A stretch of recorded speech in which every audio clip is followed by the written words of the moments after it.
Irmãos e irmãs, a paz de Cristo. A história de São Jerônimo. São Jerônimo, doutor da Igreja dos primeiros tempos, viveu no século IV. Ele foi secretário e o principal conselheiro do Papa Dámaso I. Foi esse Papa que encomendou a São Jerônimo a tradução da Bíblia do grego e do hebraico para o latim, também chamada de Vulgata, e possuiu muitos escritos pastorais que foram transmitidos às gerações futuras. Ele morou 2 anos em Belém, perto da igreja do nascimento de Jesus. São Jerônimo ia muitas vezes nessa igreja para meditar. E numa dessas meditações, pouco antes do Natal, ele contemplou por muito tempo o menino Jesus na manjedoura. Ele viu que a imagem se tornou viva e sorria. Então São Jerônimo lhe disse: "Menino Jesus, logo farás aniversário. Eu gostaria de dar-te o presente." O menino Jesus respondeu então: "Se queres presentear-me com algo, então deve ser uma coisa pessoal." São Jerônimo encheu-se de alegria e disse: "Quero presentear-te todos os livros que escrevi sobre a tua pessoa."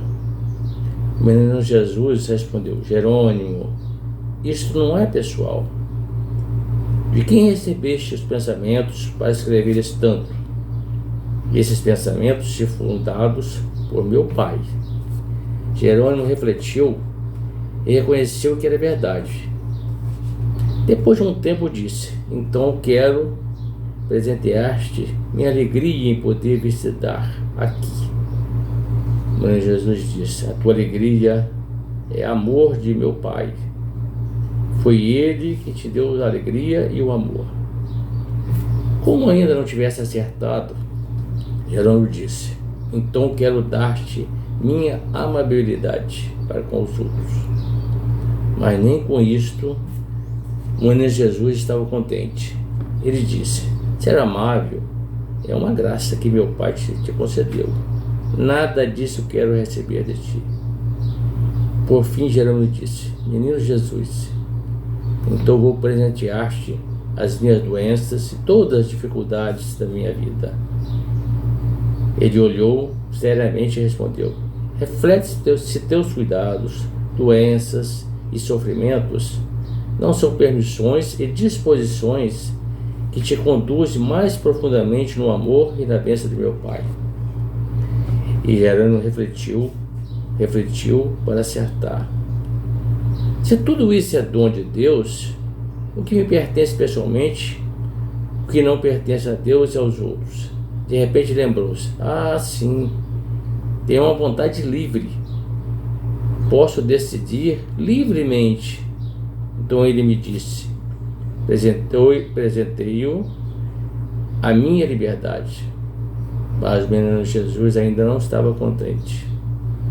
"A vontade livre também foi de meu Pai que te deu. Mas está perto para reconhecer o que é que meu Pai não te deu." Jerônimo, então, em voz baixa, e disse, refletindo: "Mas eu me sinto envergonhado em dizer que nem sempre causei alegria com a decisão da minha vontade livre." O menino Jesus sorriu e exclamou: "O fato de sentir vergonha também é uma graça de Deus. Mas atrás da vergonha existe algo que não queres mostrar, e é isto que pertence a ti." Jerônimo enrubesceu e perguntou: "Mas minhas culpas e pecados podem causar-te alegria?" E o menino Jesus respondeu: "A maior alegria que podes causar a mim e ao meu Pai é presentear-me com todos os seus pecados, pois o amor misericordioso de meu Pai é tão grande que Ele me mandou ao mundo para libertar todos os pecadores da sua culpa. Foi dado a mim fazer expiação pelos sofrimentos e morte na cruz. para que teu coração se tornasse mais aberto e amplo para o amor de meu Pai. Lembra-te, na cruz está a salvação. Pois bem, eu trouxe essa história para que possamos refletir. Tudo que temos pertence a Deus, com exceção do pecado. Ora, seus pecados você pode doar a Deus através de uma boa confissão. Se não pode confessar, vá até o Santíssimo e entregue nas mãos de Deus todas as suas misérias, toda a sua pequenez. Faça uma limpeza interior. Você pode fazer uma comunhão espiritual. Então, não devolver o dízimo é reter uma parte que não te pertence. Até porque, se você frequenta uma igreja, se foi batizado, crismado, casado e por aí em diante, e não devolve o seu dízimo, você está deixando que os outros façam por você aquilo que é a sua obrigação. O dízimo já é citado na Bíblia desde o Antigo Testamento. Na Igreja Católica não existe uma regra de imposição de quantos por cento você deve devolver. Vou dar aqui o meu testemunho de como me tornei um dizimista fiel. Em 1996 fui convidado para trabalhar na pastoral do dízimo. Confesso que a inscrição do dízimo estava no nome da minha esposa. Porém, na época, ela não tinha rendimentos. Então, de tempos em tempos, ela me dizia que tinha que contribuir com o dízimo. Nessa época, nem à igreja eu ia. E muito a contragosto, eu lhe passava qualquer valor.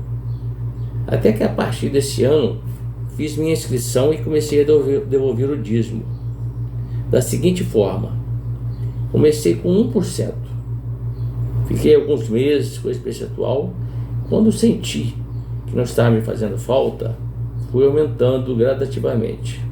2, 3, 4, 5, enfim, até chegar ao valor de 9%, sem nunca me retroagir. Sempre que eu mudava de fase, eu não voltava. Se você passou para a fase seguinte, não volte atrás. Aí de repente pode surgir uma pergunta: por que então você não dá 10%? Isso aí foi uma opção minha. Eu deixei 1% para que possa fazer outras coisas com esse dinheiro. Alguma rifa que apareça para comprar, alguma doação. Porque eu senti que se eu fosse contribuir com 10%, talvez eu ficasse um pouco chato. Quando alguém me pedisse alguma coisa, eu acaba respondendo que eu não daria. Eu sou dizimista, certo? Fiel, então meu dízimo já está entregue à igreja. E não é isso que eu quero. É importante ressaltar: o dízimo é calculado em cima do salário que você recebeu, ou se você é autônomo também da mesma forma. Se tem algum investimento que lhe gere lucros, também deve entrar nessa conta, sempre devolvendo da seguinte forma. Um exemplo aqui: no mês de dezembro, devolve o dízimo relativo ao mês de novembro, e assim por diante. Não tem como adiantar o dízimo, porque você não sabe quanto vai receber. E se em determinado mês você não recebeu nada, devolve seu envelope em branco. Deus conhece todas as coisas. Então faça essa experiência. Eu te afirmo que depois que me tornei um dizimista comprometido, minha situação financeira deu uma evoluída. Eu só tenho a agradecer ao dízimo. Para terminar, se você gostou desse conteúdo, compartilhe, dê o seu joinha e fique com Deus. A paz de Cristo.